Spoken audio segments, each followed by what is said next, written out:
सर्व आपल्या भारत देशामध्ये सगळ्या बहिणींना मी पहिला माझ्या रक्षाबंधनच्या शुभेच्छा देतो। तसंच ठाणेकरांसाठी, ठाणे जिल्ह्यासाठी मी शुभेच्छा देतो रक्षाबंधनच्या। आज आम्ही एवढा भारत देशामध्ये आज आदिवासी दिवस हा एवढा इंग्रजां काळापासून जे वेगळं ज्या संविधानामध्ये दिलं होतं तो दिवस आज आम्ही साजरा करतो। मोठ्या जोशाने जे आदिवासी सर्व बांधव गावाखेड्यातून जिल्ह्यातून येत असतात, कारण ह्या जिल्ह्यातून आलेली लोक, हे आदिवासी समाज हा पूर्ण जिल्हा ठाणा जिल्हा हा आदिवासींचा आहे।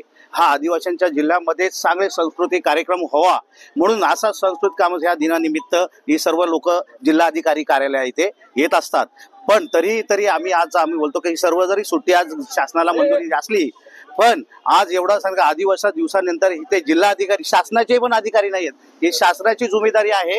ही शासनाने इथे त्यांनी हा कार्यक्रमाची जिम्मेदारी घेऊन तो कार्यक्रम पार पाडायला पाहिजे। कारण आमचे आदिवासी दूरदळवी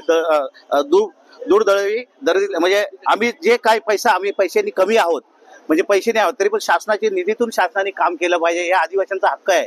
ही शासनाचा जिल्हाधिकारी कार्यालय जिल्हाधिकारीच नाही आहेत। आम्ही निवेदन देऊन सुद्धा जिल्हाधिकारी इथे शासना ह्या गावात नाही आहेत। मग करणार काय? आदिवासी भवनासाठी मी त्याविषयी एक अर्ज दिला जिल्हाधिकाऱ्यांना की आमच्या एवढा महिला बांधवांना येतात, त्यांना संस्कृत क्रीडा हे भवन नाही, राहण्यासाठी सुविधा नाहीये, काय करणार? परत आमचा बघा एवढा राघोजी भांगरे चौक आम्ही इथे दिले, आता संविधानाचा एवढा स्तंभ लावलेला आहे, त्या स्तंभाचं काही पालनच नाही। आम्हाला तो चौक असा पत्राचा हे लावून दिले त्यांनी, हा का चौक आहे का? इतर सगळे चौक झालेले आहेत। एक राघोजी भांगरे चौकाचा काही स्मारक बांधून देतं का? यांच्याकडे निधी आहे की नाही? मग फक्त इलेक्शन पुरता आदिवासी बांधवांना तुम्ही यूज करता का? की तेच नियोजन पाहिजे? मग आमच्या योजना हा जिल्हा अधिकाऱ्यांचा आहे, लक्षात ठेवा, या आदिवासींचा जिल्हा आहे, अधिकाऱ्यांचा नाही ना शासनाचा नाही। हा जिल्हा आदिवासींचा आहे। या जिल्ह्यामध्ये आमच्या लोकांसाठी ज्या मागण्या आम्ही दिलेल्या आहेत त्या पूर्ण नाही झाल्या तर येत्या इलेक्शनला सरकार असू द्या या शासन असू द्या, डायरेक्ट त्यांच्या ऑफिसमध्ये जाऊन आम्ही तोडफोड करू।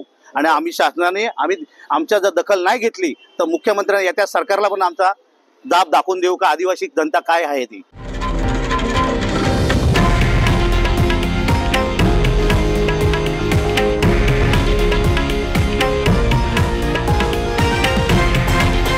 हे आहे देशातील नंबर 1 न्यूज नेटवर्क आणि आपण पाहत आहात TV9 मराठी, एकमेव।